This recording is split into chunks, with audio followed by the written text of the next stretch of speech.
And we are live in episode 54 of our umbraCoffee, and today we are joined by not one guest, but many of them. Guys, can you introduce yourself? We have John, Dave, and Chriztian with us, and of course my mate Callum. How are you guys? All good? Very good, thank you. Very good, thank you. This is actually Dave's 4th episode ever. I think. Yeah, He's our longest standing umbraCoffee. Veteran. But Dave, you have only one mug, right? Yes. As it's proving, we are getting to the point where we are inviting the same guests for more than once, and we because it's not possible to avoid some of the people who are really active in the community, and we have one of the most active people in the community today with us, and guys, you are not only active, but also you are helping others people become active in the community and visible in the community. And we can jump to the topic, first topic of our discussion, which is, of course, 24 days in. And can someone describe for anyone who don't know what it is, and for who it's done and what's it covered? Well, it's definitely for Umbraco people. It's definitely by Umbraco people, and that's one of the main reasons we started it. Was just to have really just a Christmas calendar of useful snippets, video stuff, anything somebody thought was remotely about Umbraco or the people who like Umbraco, and then it just grew from there. It's like Per Nils actually one year started doing a Christmas calendar that didn't really finish. And then a few years later, Chriztian pinged me and asked if I would like to be part of doing a Christmas calendar, which would actually contain at least 24 episodes. So that's how it all started back in 2012, I think. At that time, Sebastian Damak was also a part of the team, at least for the first year. And then Chriztian and I ran it until like 2015, where I think Dave came along and in a quiet fashion actually became a full part member of the team. Yeah, that's awesome. And you said it's kind of a complete calendar, unlike maybe the initial attempt, but it's maybe slightly more than that, because it's sometimes many more than 24 articles. You've done 2 on one day, and also we were saying it's not just for Christmas. It's not the kind of thing where you just read them and go. I will maybe share meanwhile how it looks for this year so far. And yeah, you've mentioned a good point, because before going live, we've been discussing that those articles from years since 2012 were and still are used as a training materials, as a references to how to do stuff. And there's a lot of articles how. But also there is a lot of articles from outside of Umbraco world, which is also very valuable for people in our community, and not only in our community. And everyone who is interested on becoming better person and developer can learn a lot from it, right? Yeah, and it's the kind of thing that springs up in Google searches every time you need to look for, how could you possibly do this? And you find a really great article from 3 years ago where someone's done it and they've given you all the code, and it's amazing.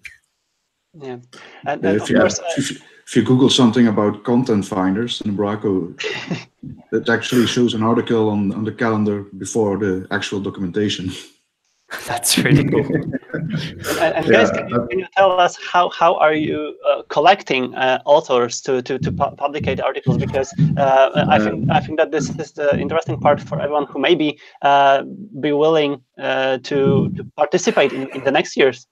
Yeah, actually, we've done a lot of manual work to find authors and try to reach out to as many new faces as possible. And it's quite a job, and I feel like such a lurker sometimes, because it's whenever I see something on Twitter or LinkedIn or at Skovgaard or at meetups or whatever, and then I make like this shortlist, and then we try to reach out, like using Twitter or LinkedIn, or and even sometimes we reach out to other community members asking if they could put us in touch with a certain person and ask if they might be interested in doing an article for us. But we should also come to a point where we actually make it possible for people to easily get in touch with us directly. Because it's really something that we spend a lot of time on doing, and around the start of August, we already start to ask people if they would like to participate. That's one of the things that we've improved on a lot since I think 2015 was the year where it all came along in like 2 weeks before the 1st of December, because Blake Clerk said, well, you haven't got any offers. Well, I'd like to help you out sorting that issue. And we were like, okay, great, because otherwise I don't think we actually had managed to publish anything that year. So we owe a big thank you to Blake. I think that we can use this space of advertisement to make a call for action. So if anyone will be willing to participate in 24 days in the next years, you know those guys, and those guys were also featured in Umbraco You Profile this month, which is a monthly series of hard to say awards, right? But some kind of Callum, how you would name it? It's like a biography of who key members in the community are, and maybe lesser known people as well. They've been doing, Marcin and I actually featured on one back in the year. They've been doing like group ones, it seems. So the 24 Days crew, and we had our umbraCoffee one, and this just explains a little bit about who you are, your backgrounds, your experience of Umbraco, your favorite Umbraco moment, which I really like. Chriztian's being the pillow fight. Very cool. There's a great story, and of course, if you want to read more about our guests, we will include this link in the video description, and there are some pointers to your Twitter profiles that I'm more than sure. So there's a way of reaching the guys and being part of this amazing series. And I think that this is a great opportunity to give you a big high five for this series, because I personally I've learned probably the most from those articles when I was struggling with various topics. So here is big five. High five. Actually, talking about learning, maybe this is a nice segue into the thing we also wanted to mention this week, which was something I know, Chriztian, you had a lot of involvement in, but Doug, BroccoMan, had his last ever training on Monday, and he's been around the community for something like 12 years doing all kinds of different training, but most recently the fundamentals or the level 1 training. He's taking a step back and he's going into doing photography full-time, I believe. There was a lot of heartfelt messages on Twitter from people that, of course, he's had a lot of impact on everyone, because I think he's trained most of them. I saw him say he's trained anywhere between 500 and 1,000 people, in fact, over his career. So that's crazy. But Chriztian, you were involved in a very interesting project. And this ukulele is here not by accident, right? It was. I think I got what Lotte Pitcher and I are referring to as being Marky Marked, because Mark, what's his name? Goodson. I forgot his last name. He reached out to me on Twitter someday and said, "How if we could do something like this?" But it's just every time I hear BroccoMan, I think of RocketMan, and it's a John song, it's a great song, and we ended up talking about recording a video with as many as would like to join it, and chopping all the pieces together and forming a song, a bit like the Perfect Day song, that's also put together in that way, and then I recorded a guitar track, and we put that on Slack, and Pete Duncanson and Lottie invited a lot of people, and quite a lot of people chipped in and said, I do that, and they did that on their lunch break or something. It just really just put the guitar on, and Mark and Lucy Brailsford, I think, had been going back and forth, changing the lyrics to the song. So everybody had a lyric, and they just played through it once or twice, singing, and then Lottie got a hold of Rune, who was previously in Umbraco HQ, and he agreed to using most of one day editing all the video together, and it's an amazing result. And it's very I wouldn't want to be in Douglas's shoes, having to sit down and watch that video. Oh my goodness! I really enjoyed Matt's creation in this video. Yeah. He was so into it. Of course, if you haven't seen this video, we will of course link it in the description. And it's a fantastic community effort from tons of people. I don't think everyone is even in this video, in this picture that you're sharing right now, Marcin. I tried. There were some people from Bristol meetup, right? There were some other people. I tried to find the most embarrassing moment of everyone during your speech. But if you will find a better ones, feel free to share them with us, and we will feature them on our channel. Yeah. And it's certainly, I know Jan was there on Monday when this was played to Doug, and I think it was quite an emotional time for him, but a few other people watching as well. Yeah, indeed. And there was also a script release where Matt Brailsford painted a doodle, right, with our umbracoMan. And the whole story, the whole brand hero, the whole umbracoMan is something really awesome, and I will definitely use it as an example of amazing community effort and amazing community itself, which is definitely something what we should be proud of as a community. I think that actually the first time Doug appeared as umbracoMan in the costume was at the Danish Umbraco Festival back in 2013, where we had him over. He was emailing me like, you know what? I'm going to bring a costume. Like a real hero. I was like, wow, that's going to be awesome. So yeah, it's quite a good story. And guys, just to say, Doug is watching us right now and sending massive thank you to you all, which is great. Amazing work. Mm-hmm. Guys, we've mentioned script articles, right? Did you have a chance to read them? Unfortunately not. I've come home from London, and yesterday I was spending my day in Copenhagen with our friend team, so I haven't had the chance yet. I read them both. I liked the one about custom CSS properties. The other one was like, wow.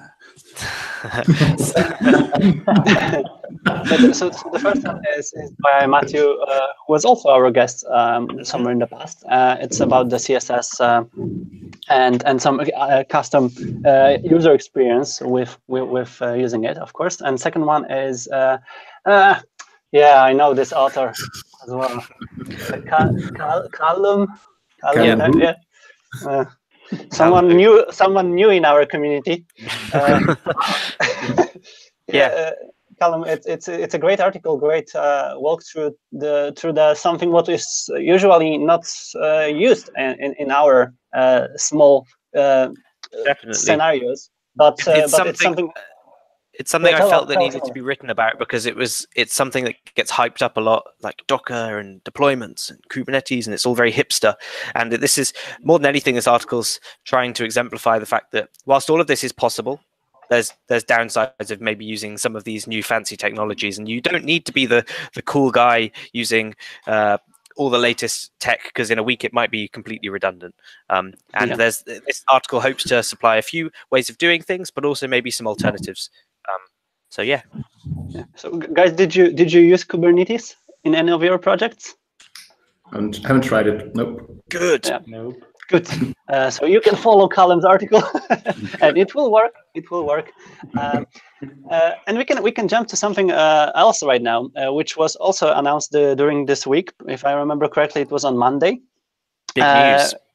big news inside of the community, and we also were talking about it before going live. It's about T-commerce and an e-commerce solution built for Umbraco as a package or as an e-commerce extension. And the news was that it is handled to the great duet of Matt Brailsford and Lucy Brailsford from Outfield Digital.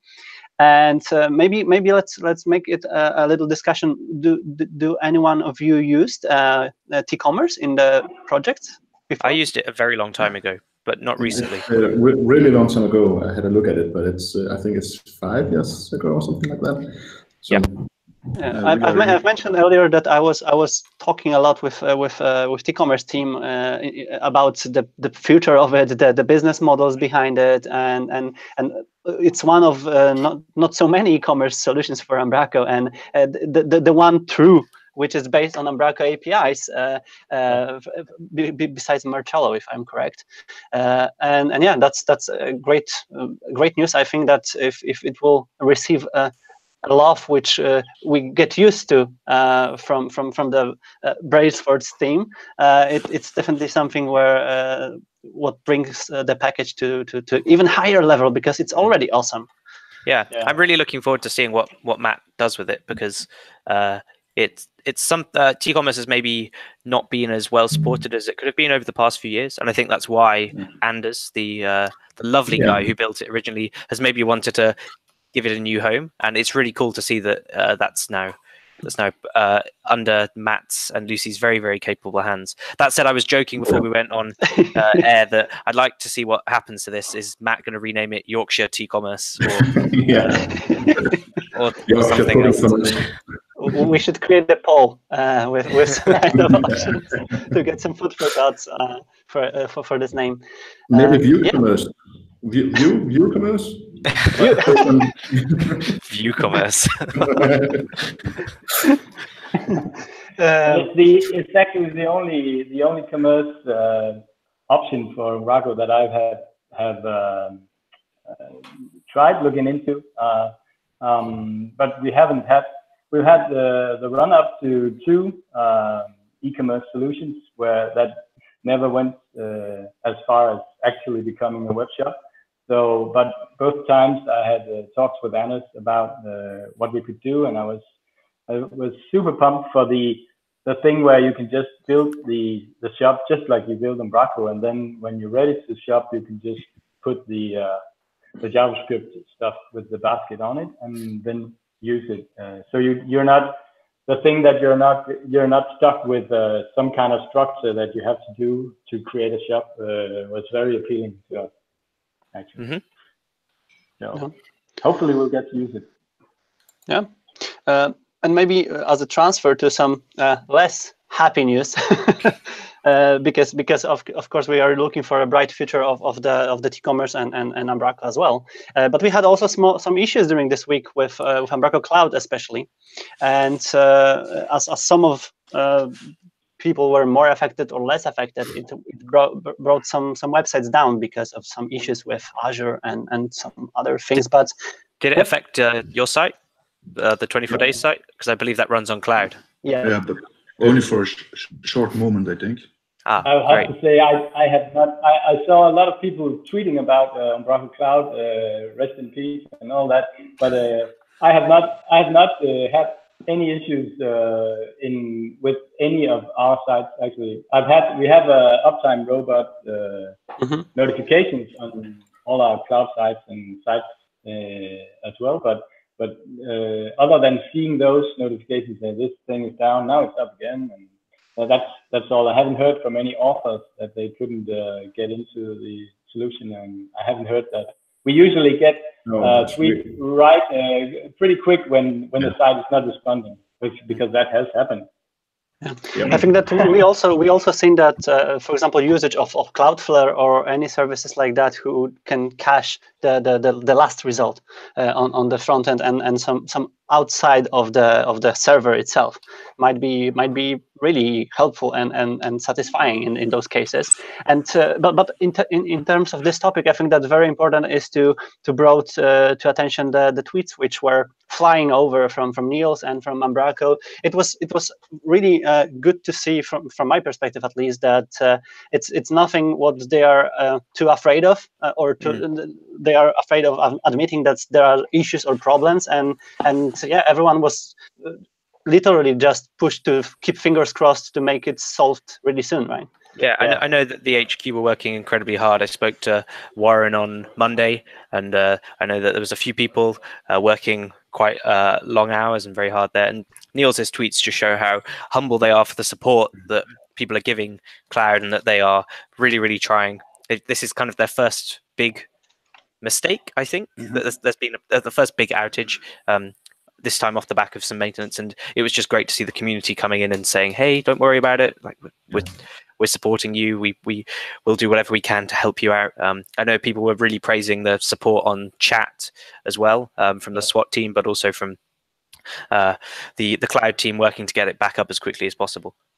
I had like 30 or 40 unread emails about the cloud service when I came back at the office yesterday. So that's when I noticed for real that there had been issues. Yeah, I think they were sending out notifications about once an hour or something, status updates. Yeah. But we were only affected, I think, with our sites for only about 15 minutes or something. Yeah, yes. Not really that much. Still acceptable amount of time to pick this up. Yeah, Christmas are coming, so it won't be easier, right?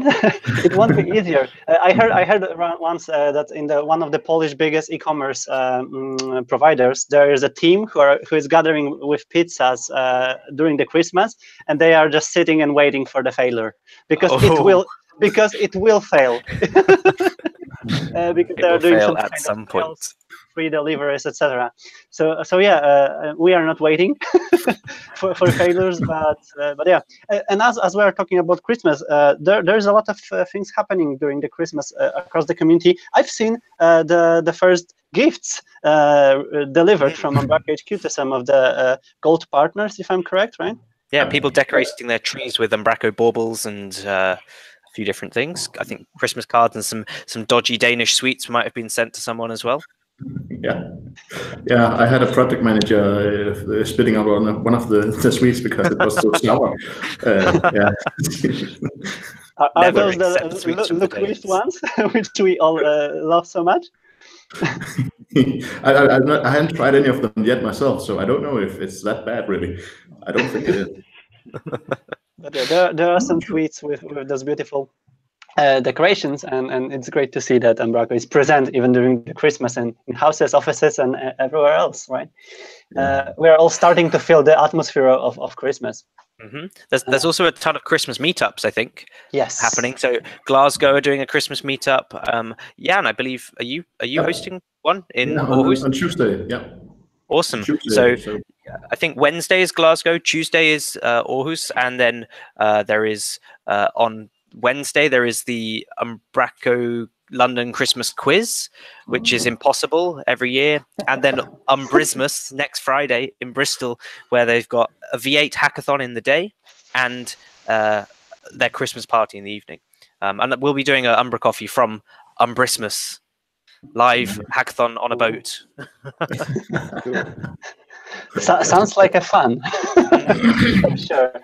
And maybe as we are talking about fun, we've noticed something being deployed, placed on our Callum. You've yes, found it. I spotted this today, and this seems quite interesting. So Sebastian has put a package on our called Test V8. Now, I wouldn't want to speculate what this is, but given that on the sidebar there, it has 100% compatibility with 80X. This is quite interesting. It's had 2 votes, 22 downloads. I'd say go and give it a try, but I think that Sebastian is just trying to make the karma points higher.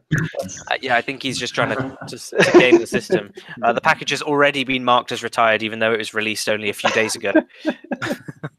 But it is good to see HQ actually still gearing up to V8, getting this close to Christmas as well, and packages being tested out now.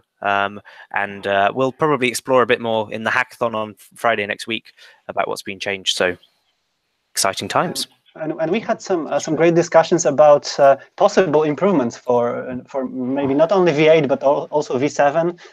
Especially we spotted those great discussions about grid editors, and some pull requests were already submitted to make it better and better. And it was a perfect timing because in one of our projects we were having some issues and ideas flying around about the possible improvements for the grid. And I think that if some of those would be discussed further, and community will put their voice here and visible for everyone else, it will definitely make the package and the behavior better. And during this week we had also the Gutenberg Day in WordPress community. Yeah, did anyone see that? I've seen quite a few tweets about it. Yeah, it was a bit of a mess. We've been trying to bring someone from WordPress community one day to umbraCoffee to discuss the Gutenberg functionality, because it's really looks cool and has those features which are sometimes missing in our ecosystem. And definitely, if someone who is doing WordPress is watching us, ping us, and we will be delightful to discuss and see it in action, maybe more in depth in action, right? It's an interesting issue though, because Gutenberg itself, the functionality looks pretty cool, but I think a lot of people have raised usability issues, and the community's perhaps been slightly ignored in them releasing and really pushing this thing forward. So I'm interested to see how it gets adopted. I also noticed there's a lot of discussions about the lack of accessibility going on, and there's been, quite a big discussion about that as well. So yeah, we'll have to see. It's maybe quite a good example of how open source projects really do need to listen to their community, because there's been a lot of people, very prominent package developers, saying this is not ready. This is not ready yet, but it's still gone ahead. Kind of shows just how cool the Umbraco community is, because we all listen to each other. Yeah, exactly. And I think that this is a good summary of what we've covered during this episode. Do you guys have anything else to add? Did we miss something? We had one video released by Paul this week as well, right? It was about the gallery. So if anyone is also interested in how to build gallery, and what I will share it. What's visible when we are joining the new installation of Umbraco is Umbraco Infinite Editing coming into 2019. Ooh. So yeah, I've seen also some messages from Martin from Comma team about the new processes and new behaviors. So definitely it's coming. We're all waiting, and yeah, can't wait for this moment. So yeah, do we have anything else to add, Callum, guys? I think we've covered pretty much all the news. Yeah. If not, let us know. So it's time for singing. No, I won't do it for our 25 viewers. But yeah, thank you very much, guys, for joining us. We are thank you.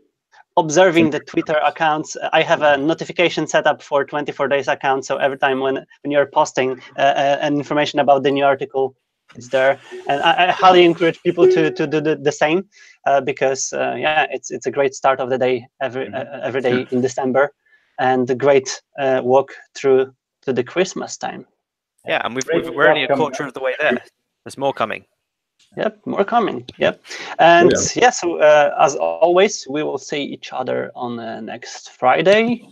And yeah, thank you for being with us. Yeah, Dave. I just see a Twitter notification. Purnima. She was the Monday article. She just blocked something about how we got her to write, and now she has her own blog. Something just has been released, I think. Oh, wow. 40 seconds ago. That is 40 seconds ago, literally. Breaking news. Purnima has started a blog and written about her experience of writing for 24 days. It just proves that we are live. If you haven't noticed. We are really here. Of course, we will include this link inside of this description. And big high five, Purnima, for starting this blog and keep it up. Right? Yeah. Okay. Thank you once again, guys, and have a great day, weekend, and December at all. If we won't see each other. Thank you. Thank you. Cheers. Bye. Bye.